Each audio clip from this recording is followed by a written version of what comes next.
Bienvenue au château de Chantilly. Nous sommes au sein du petit château où se trouve le cabinet d'art graphique du musée Condé. Vous savez, où tous les 4 mois, nous vous proposons la découverte d'une part de la collection du musée Condé, des dessins, des photographies ou des gravures.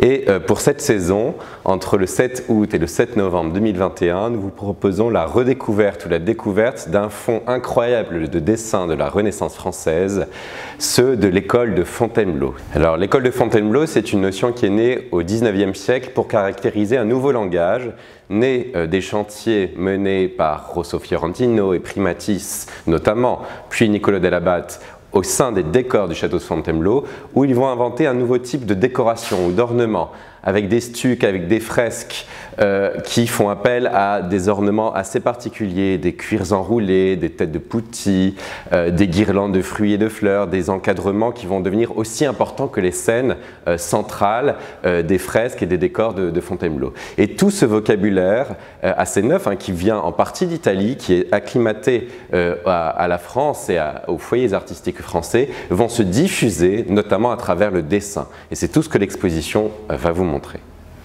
Alors l'exposition présente des œuvres graphiques, mais aussi des livres, des manuscrits issus des collections d'Henri d'Orléans, duc d'Aumale, vous savez, le collectionneur qui a fondé le musée Condé au XIXe siècle. Et dans sa collection, à peu près tous les grands noms de l'école de Fontainebleau se rencontrent, que ce soit Primatis, Niccolò della Batte, Antoine Caron, Jean Cousin le Père, etc. Mais néanmoins, grâce à cette exposition, aux recherches qui ont été aussi menées pour le catalogue de cet événement, nous avons pu réattribuer un certain nombre de dessins. Certaines identifications aussi ont été menées, c'est-à-dire qu'on a pu déterminer quel était le sujet de certains dessins ou quel était le commanditaire probable ou le contexte de création de ces œuvres d'art. Ces expositions sont à chaque fois l'occasion de revoir, réattribuer, réétudier et finalement mieux comprendre des périodes artistiques comme celle-ci, celle de la Renaissance française.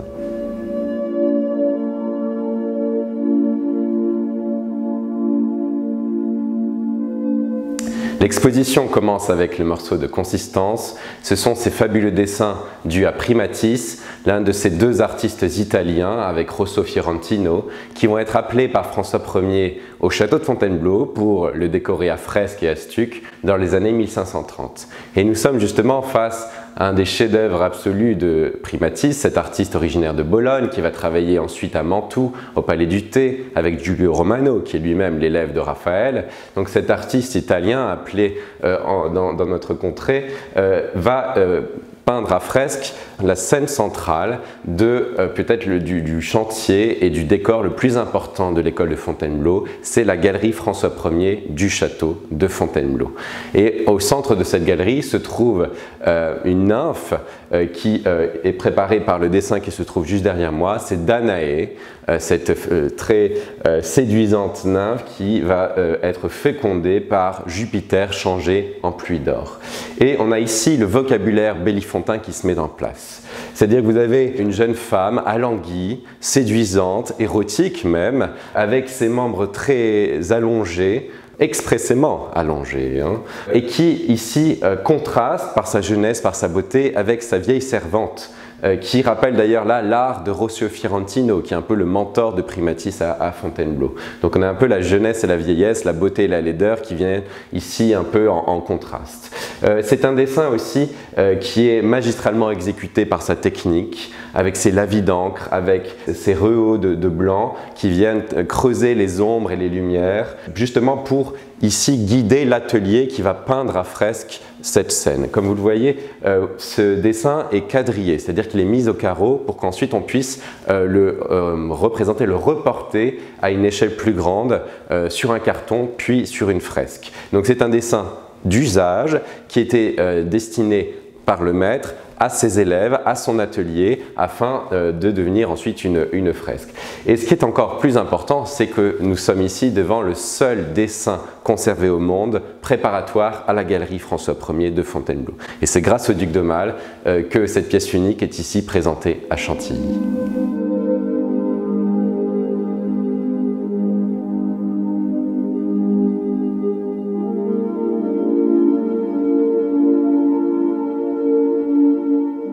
Après le suicide de Rosso Fiorentino en 1540, Primatis, ce Bolonais appelé à Fontainebleau, va devenir le véritable surintendant des arts du roi François Ier.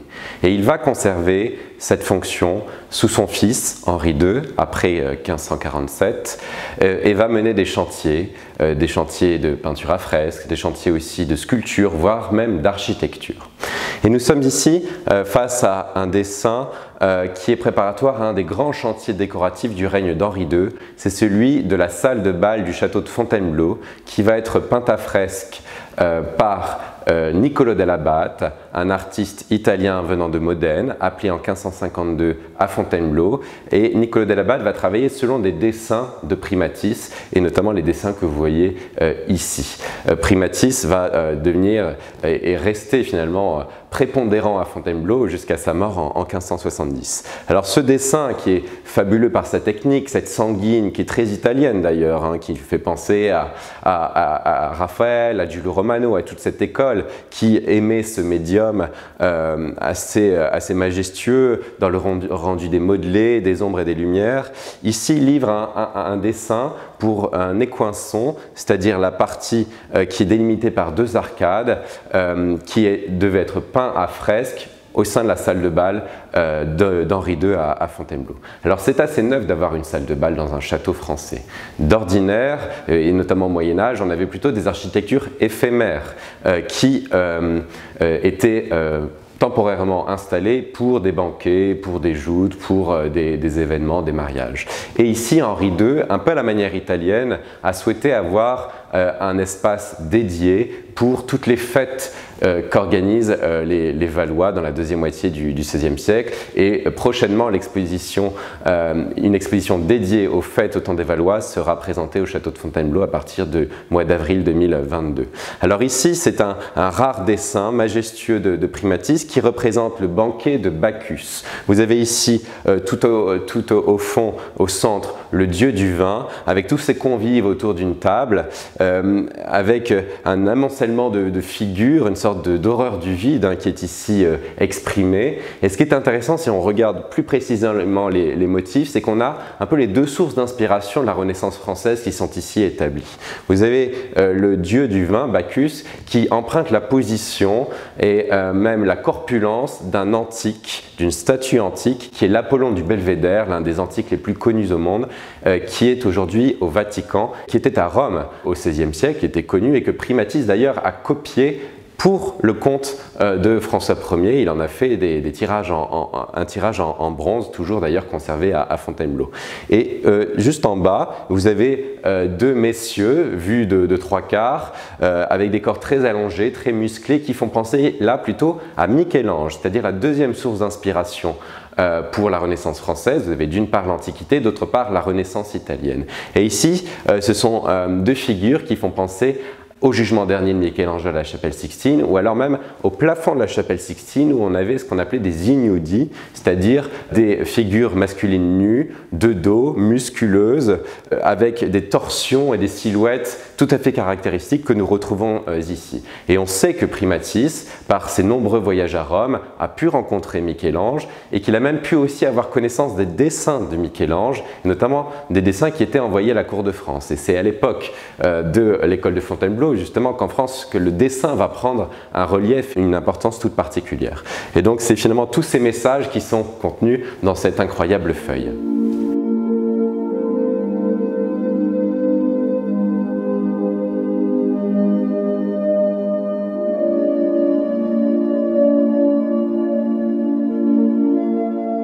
Nous sommes face à l'une des plus belles feuilles jamais réalisées par Primatis.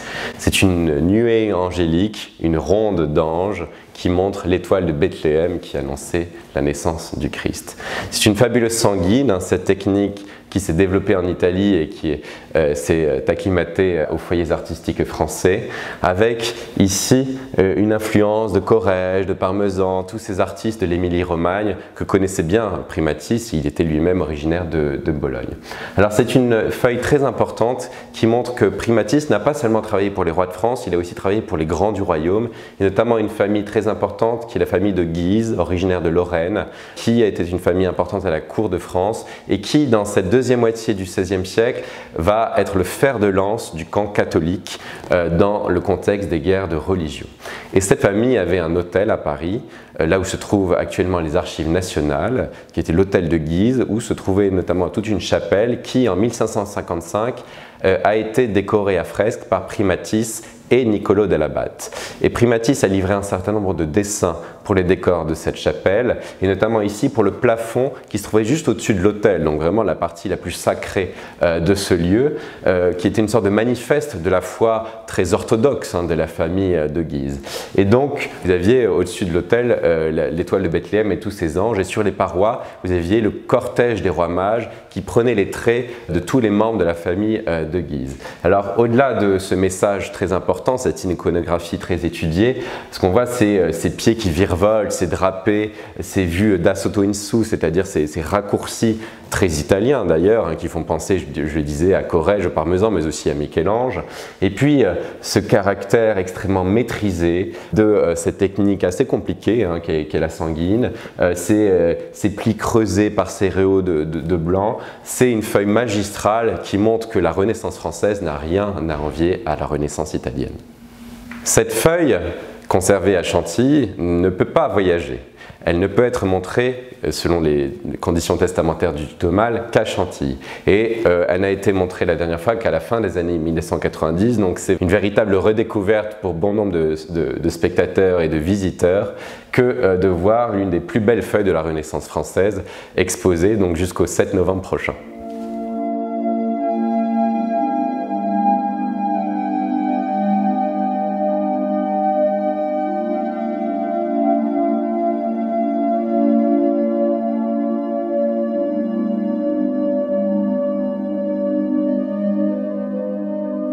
Alors l'exposition s'attarde aussi sur la diffusion de la manière de l'école de Fontainebleau à travers tous les arts et à travers plusieurs personnalités artistiques en France.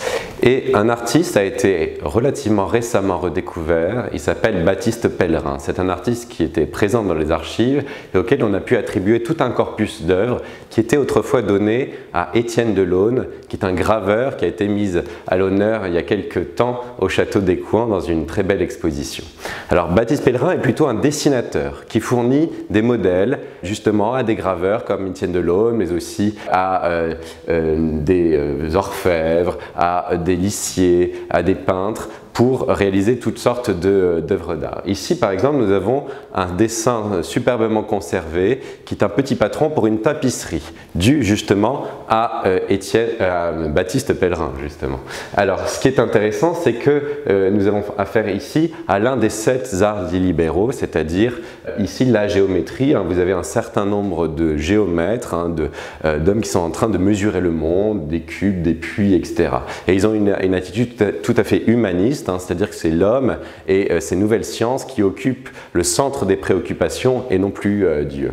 Il faut aussi remarquer l'incroyable diversité de cet encadrement architectural avec aussi des motifs totalement bellifontins, ces cuirs enroulés, ces poutis, ces guirlandes de fruits et de fleurs qui sont justement nés des chantiers de l'école de Fontainebleau et qui vont être diffusés et adoptés par tous les artistes. Alors ce qui est intéressant aussi, c'est de voir cette sorte d'arc de triomphe qui se trouve à l'arrière-plan des géomètres et qui montre que Baptiste Pellerin était aussi intéressé par l'architecture et d'ailleurs il a fait partie de toute cette équipe qui a participé à l'entrée du roi Henri II à Paris en 1549 qui va être un tournant dans l'art français, un tournant vers le classicisme avec des architectures à l'antique éphémères qui vont être mises en place pour l'entrée du roi à Paris.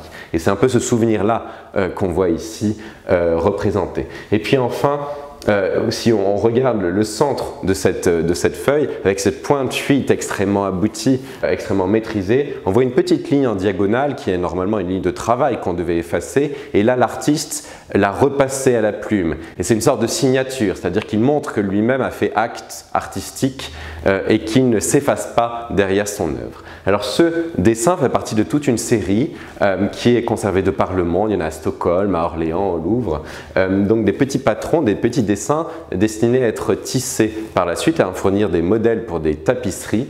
Et cette série a été commandée par un apothicaire qui s'appelle Nicolas Well, qui est un grand mécène qui dédiait un certain certain nombre d'œuvres, commandé un certain nombre d'œuvres pour la famille royale. Et ici, on est vers 1573 et ce qu'on sait, c'est qu'on n'a pas de tapisserie correspondant à ces modèles. Et sans doute que Nicolas Well, cet apothicaire mécène, destinait ces tapisseries au roi Charles IX. Mais vous le savez qu'en 1574, le jeune roi Charles IX décède et donc c'est peut-être une explication qui explique l'absence de tapisserie correspondant à ce dessin et ceux de sa série. Alors Baptiste Pellerin a fourni aussi des dessins qui servaient de suppliques. Par exemple, ce très beau dessin, très abouti, qui est néanmoins un peu insolé, montre l'Université de Paris, qui est cette femme prosternée au pied du trône, qui est identifiée grâce à ses armoiries, justement qui supplie le jeune roi Charles IX, qu'on reconnaît à son emblème, la double colonne entrelacée, avec aussi sa devise. Et puis tout en dessous, vous avez un texte de supplique et puis les trois facultés formant l'université, médecine, droit et théologie, qui sont accompagnés par tous les arts libéraux. Ce sont ces allégories qui sont dotées chacune d'un attribut assez distinctif. Alors on est ici sans doute dans les années 1570 ou un peu avant, et c'est le même Baptiste Pellerin qui est cet artiste parisien qui fournit un certain nombre de dessins, de modèles, etc. Il est accompagné d'un calligraphe assez célèbre qui s'appelle Guillaume le Gagneur, dont on reconnaît l'écriture tout à fait caractéristique. Alors, ce qui est intéressant, c'est qu'on ne connaît pas le motif et l'objectif de la supplique de l'Université de Paris au roi, mais c'est sans doute une requête tout à fait importante pour commander une œuvre d'art, justement à présenter sans doute au roi.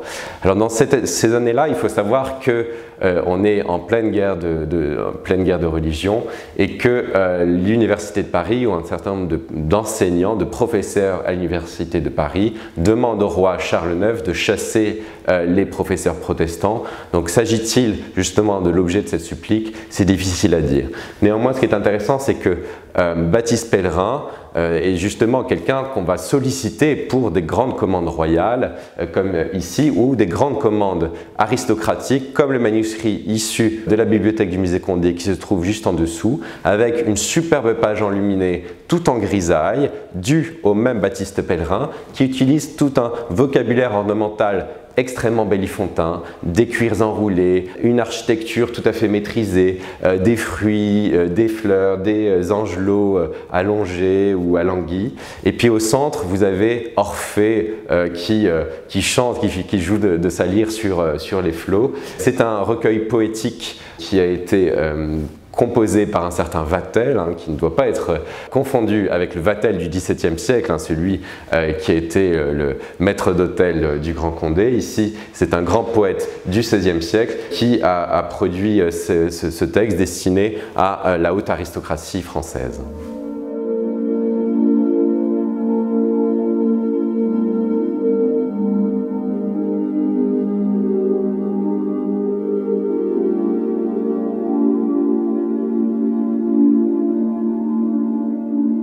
Alors l'exposition montre aussi que le dessin était utilisé dans les arts du feu, dans l'orfèvrerie, l'armurerie, chez les fourbisseurs d'épées notamment. C'est-à-dire que tous ces artisans ou ces artistes utilisaient souvent des modèles dessinés, parfois par d'autres artistes, pour composer leurs œuvres qui ont disparu ou qui ont été fondues à travers les âges et donc qui ne sont connus que par les modèles dessinés. C'est le cas par exemple d'un fond de coupe qui est ici présenté, qui est attribué justement nouvellement à la faveur de l'exposition à Baptiste Pellerin, toujours cet artiste extrêmement prolifique, ce grand dessinateur, qui fournit ici un fond de coupe qui pouvait être émaillé ou orfèvré, où on voit un certain nombre de petits angelots, des poutis en train de s'amuser, de s'ébattre, certains urinent, certains défèquent. Ce sont des motifs qui sont tirés de l'Antiquité, assez joyeux, et qui vont connaître toute une grande postérité. On a aussi tous ces motifs aquatiques qu'on aime beaucoup dans cette manière de l'école de Fontainebleau. Il faut savoir que le château de Fontainebleau, c'est le château de la Fontaine-Belle-Eau, et donc il y a un grand usage de l'eau et de cet élément aquatique dans les arts qui va être diffusé à partir des chantiers bellifontins. Alors Baptiste Pellerin est l'un des fournisseurs de modèles, on va en voir bien d'autres et parfois même des artistes qui demeurent anonymes.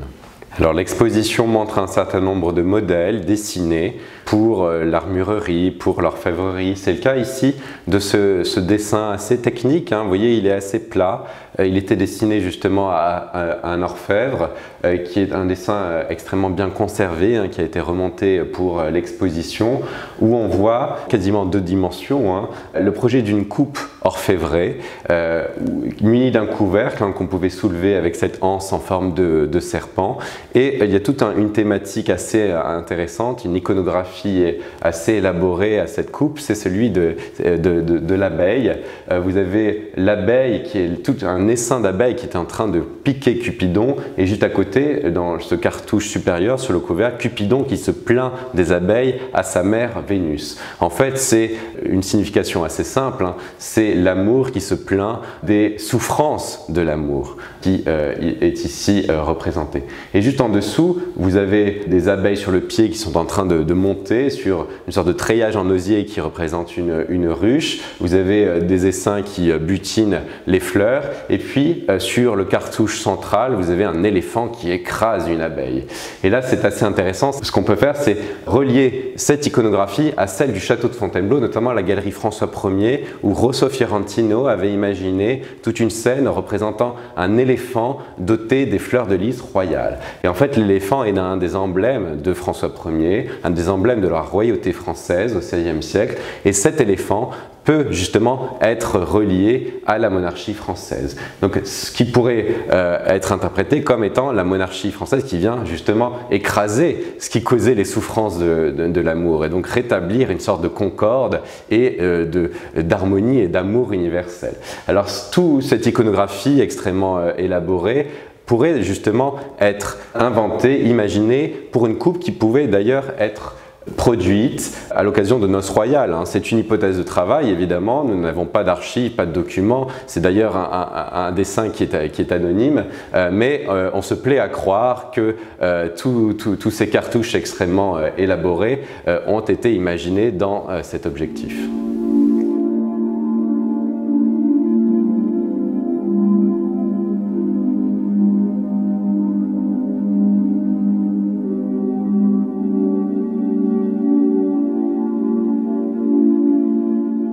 Alors le musée Condé a la chance de conserver toute une série extrêmement mystérieuse finalement de dessins sur parchemin élaborés en grisaille, c'est-à-dire cette technique qui est assez à la mode au milieu du XVIe siècle, qui consiste justement à dessiner presque sans couleur des scènes et juste avec des réaux d'or. On voit ça dans l'enluminure, on voit ça sur le dessin, on voit aussi ça en sculpture ou même dans les vitraux, hein, notamment ceux que vous trouvez ici au sein du château de Chantilly, ceux de l'histoire de Psyché qui était dessinée au château d'Écouen et qui est une commande du connétable Anne de Montmorency. Toute cette vogue pour la grisaille, assez intéressante à remarquer, peut être replacée justement dans ces années 1540-1550, quand on s'approprie véritablement l'Antiquité en France avec un tournant assez net, assez marqué, et peut-être que cette grisaille justement était une signe d'antiquité pour ces grands commanditaires tels que le connétable Anne de Montmorency, qui revendiquaient l'ancienneté de leur noblesse et même l'ancienneté de leur foi. On est aussi dans le contexte des guerres de religion avec une rivalité, y compris sur le plan des images, entre catholiques et protestants. Néanmoins, toute cette série, on ne connaît pas leurs commanditaires, on ne connaît pas non plus un certain nombre de peintres ou de dessinateurs de tous ces dessins. Ce qu'on peut remarquer, c'est que c'est une série assez homogène, avec des petites scènes encadrées qui représentent des grands moments de l'histoire romaine antique, des exemples de comportements issus des livres de Tite-Live ou de Plutarque, qui sont explicités juste en dessous avec un cartouche avec un encadrement d'ornement bellifontain, un cartouche où il y a des écritures en français, ce qui montre que c'était justement destiné à des laïcs et non pas à des religieux. Donc des grands laïcs tels que le connétable Anne de Montmorency ou autres, on ne sait pas. Alors ici particulièrement, on a un épisode assez célèbre de l'histoire de Tite-Live qui était assez marquant au XVIe siècle, c'est l'histoire de Mucius Scaevola. On est dans les premiers temps de la République romaine, Porséna assiège Rome et le jeune patricien Mucius Scaevola essaye d'assassiner le roi Porséna, et en fait il se trompe de victime et il assassine son secrétaire. Et donc il se fait emprisonner, il se fait arrêter et pour montrer qu'il n'a peur de rien, il va mettre sa main au feu devant Porsenna. Et Porsenna va être ébloui par cet acte de bravoure et va le libérer. Donc ça va être un des grands exemples de comportement, de valeurs chevaleresques pour les nobles du XVIe siècle en France, et ça va être une iconographie assez répandue, qu'on trouve d'ailleurs ici au sein du château de Chantilly, dans les pavements de Maceo à Baquene, justement commandés pour le château d'Écouen par Anne de Montmorency. Donc vous voyez, dans un certain nombre de médias, on trouvait ces actes de valeur. Donc toute cette série montre des épisodes différents de cette histoire romaine avec des exemples-là pour le XVIe siècle français. Et ce qui est intéressant, c'est que vous avez plusieurs artistes qui se sont réunis pour exécuter ces dessins, des artistes qui sont toujours anonymes.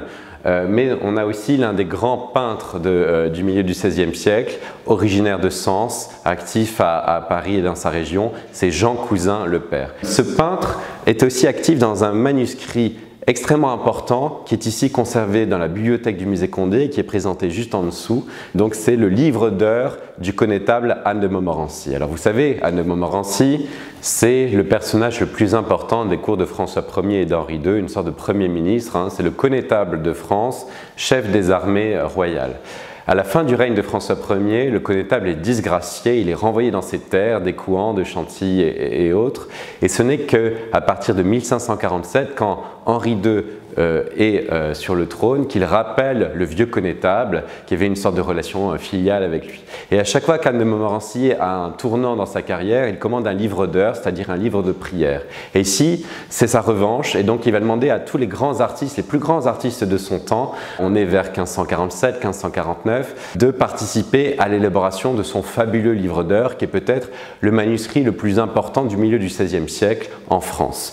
Il est ici présenté, notamment à une page dû justement à Jean Cousin le Père, hein, cet artiste extrêmement important qui est notamment un peintre. Et comme on le voit sur cette page qui représente la chaste Suzanne qui est embêtée par deux vieillards, on voit tout le talent de coloriste et le talent de peintre aussi de Jean Cousin le Père avec cette perspective atmosphérique extrêmement élaborée, ainsi que tout cet encadrement bellifontain avec ses poutilles, ses cuirs enroulés, ses guirlandes florales qu'on peut retrouver, mais aussi des petits insectes assez séduisants qui montrent aussi toute une vogue naturaliste qui avait cours à cette époque. Alors, Jean Cousin a peint ce manuscrit, mais aussi le maître de Flore, Baptiste Pellerin, dont on a parlé abondamment, un certain nombre aussi de maîtres restés anonymes, comme le maître du psautier Gouffier, qui a aussi peint une partie de la série sur parchemin qui est juste au-dessus. Donc vous voyez, le meilleur des artistes enlumineurs et peintres du milieu du XVIe siècle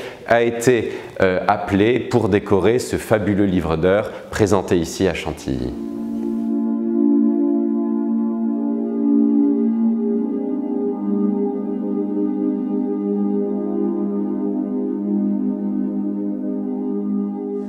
L'exposition se termine sur les relations entre art et pouvoir selon les artistes de l'école de Fontainebleau, hein, qui, comme vous l'avez bien compris, ont été appelés, notamment en France, pour les tout premiers de ce mouvement, pour décorer les palais du pouvoir, notamment le château de Fontainebleau. Ils vont aussi être mis à contribution pour représenter le pouvoir, et notamment les rois de France.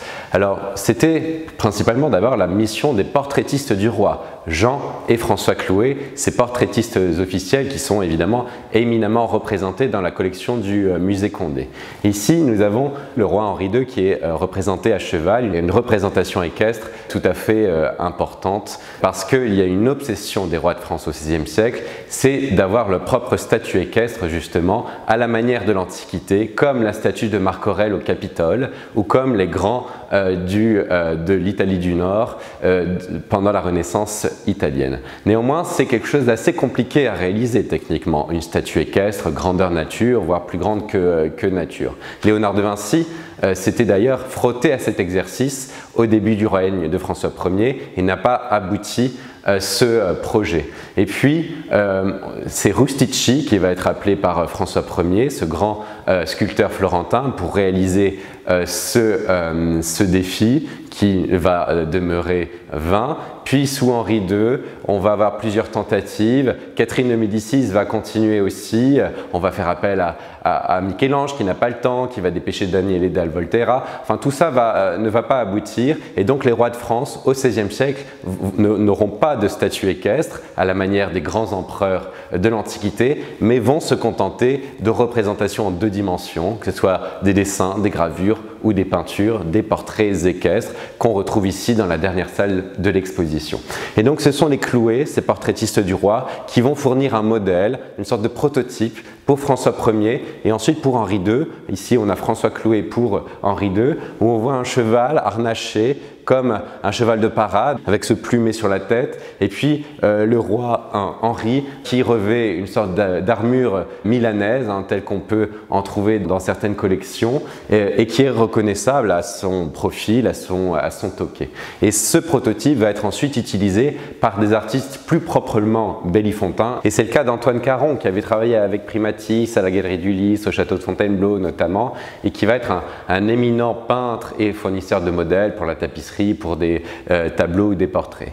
Ici, nous avons 2 dessins issus de la collection du Duc d'Aumale, mais qui ont été attribués différemment. Donc c'est le même artiste, Antoine Caron, et on conserve cette attribution, je vous le dirai pourquoi, mais l'identité du roi est différente. Ici, il est noté Charles IX, et ici, c'est Henri III. Et en fait, les études menées à l'occasion de l'exposition ont montré que c'était plutôt Charles IX dans les 2 cas, et que ce dessin-ci est préparatoire à ce 2e dessin. En fait, vous avez le même cheval qu'on a vu dans le prototype de François Clouet, avec la première patte levée, avec cet harnachement, et puis un roi assez jeune ici dans un premier temps, couronné de laurier, qui porte son sceptre, qui est une sorte d'empereur romain, cuirassé, fier de son statut. Et juste à côté, on a ce même cheval avec un roi un peu plus âgé dans un paysage extrêmement élaboré, avec ses lavis d'encre tout à fait maîtrisés, avec des rehauts de blanc, notamment pour cet ange sonnant de la trompette, assez tonitruant, et puis tout un paysage sur le côté qui se dégage, où on voit un soleil levant et puis des pyramides. On a un certain nombre d'emblèmes ou de motifs typique d'Antoine Caron. On a aussi une sorte de travail du lavis d'encre qu'on retrouve dans d'autres feuilles de ce grand peintre qu'était Antoine Caron.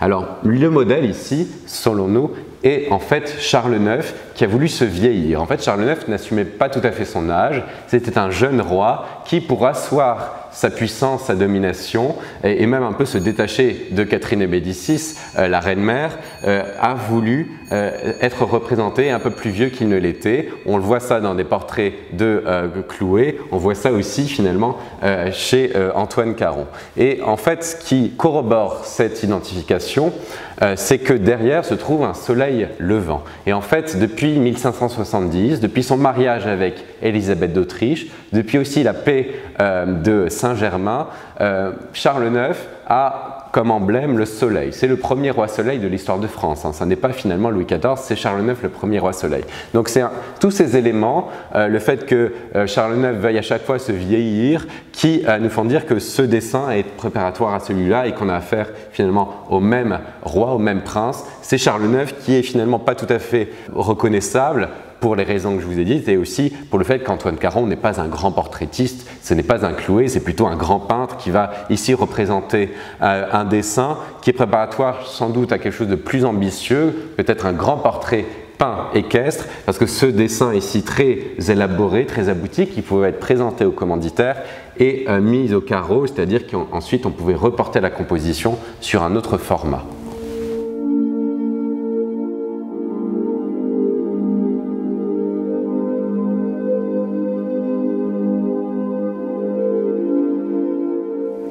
Alors cette visite se termine devant l'un des autres chefs-d'œuvre parmi tant d'autres que nous n'avons pas eu le temps d'aborder de cette exposition, ce beau portrait équestre d'un prince valois dû à Antoine Caron, qui évoque un peu les spectacles organisés ici toute l'année dans les grandes écuries du château de Chantilly et qui montre toute la diversité de cette collection de dessins de l'école de Fontainebleau collectionnée par le duc d'Aumale et que vous pouvez donc découvrir jusqu'au 7 novembre 2021 ici dans le cabinet d'art graphique du château de Chantilly. Et donc je vous dis à très bientôt pour découvrir tous ces chefs-d'œuvre.